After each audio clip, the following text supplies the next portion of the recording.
Hey everyone, welcome back. Do you have a Fisher and Paykle dishwasher like this that is not draining? Well, in today's video, I'm going to be showing you likely what the cause is and how to fix it. So first things first, you're going to want to take out that rack. You're going to want to lift up on that spray arm. And then right here, you're going to want to twist this. This is the wash motor and the drain motor all in one. You see right there? That's the issue. You can see those impeller blades are completely worn down. And this is a new one. You see the new one compared to the old one?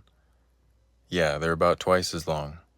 So essentially that's what your issue is. The impeller blades have broken off. You can see there, that's a good close look at it. Now when you're putting this in, there's grooves. It's like a channel and a key. You're going to want to line those up, turn it clockwise until it locks in. And there you go. That should fix your issue. Hey, thanks for watching. Give a like, subscribe. See you in the next one. Later.